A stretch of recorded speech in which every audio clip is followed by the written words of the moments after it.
I'm Sanjoy Bhattacharya. I'm a professor in the history of medicine at the University of York in the United Kingdom. At the University of York, I also direct the Center for Global Health Histories, which is the WHO Collaborating Center for Global Health Histories. And we specialize in interdisciplinary work on health, where we combine, generally speaking, health economics, history, anthropology, sociology, and politics and international relations to use the recent past to better understand the contemporary problems in health across the world.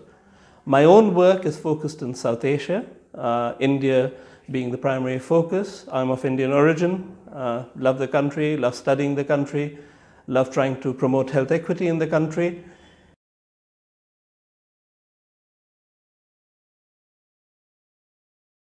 Today I'll be drawing upon about 20 years of work to talk about global smallpox eradication and its South Asian chapters, because the South Asia chapters were crucially important for the worldwide program. Without getting rid of smallpox in South Asia, there would be no global smallpox eradication. And to this day, eradication programs have stumbled, generally speaking, in the South Asian subcontinent. So the history of smallpox eradication, I believe, has an important role to play as we complete current eradication programs and plan future ones.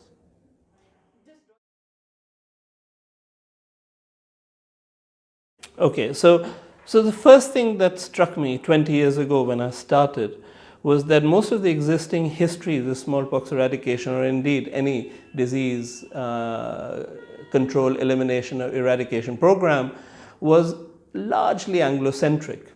So I broke fresh ground by adopting a multilingual research perspective. The moment you start looking at multilingual reports, let's say from the field, you find that these reports are talking about a much wider range of challenges and bases for success, which had otherwise been ignored in existing work or indeed existing official reports of smallpox eradication. So the archive was very important, but just not the published archive, because a lot of the existing work had looked at published annual reports, that looked at published final reports by organizations like the World Health Organization. I went back into the unpublished archives, where I looked at day-to-day communiques, day-to-day reports. I often looked at how Hindi reports from the ground were translated into English, how the English translation often became smaller than the original Hindi report, what the silences were, trying to understand what was silenced rather than what was said.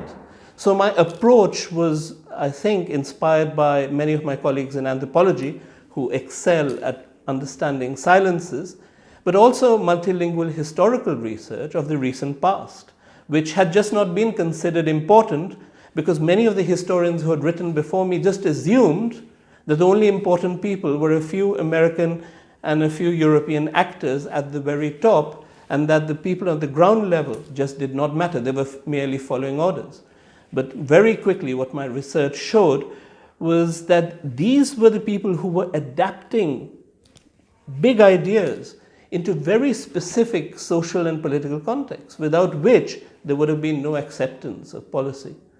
So often I would go to do interviews. People would sometimes be suspicious, sometimes be open. I would usually, following very strict ethical protocols, do about 3 to 4 sets of interviews. And usually by the end of the 4th interview, when a personal relationship of trust had been created, I would often be given private papers. These private papers were fascinating because often these private papers contained files and just correspondence that had sometimes been destroyed in the WHO archives. So again, these allowed me to piece together silences in the archives, which allowed me to create a much more bottom-up understanding of smallpox eradication in India, which, as you know, is a complex country with complex politics.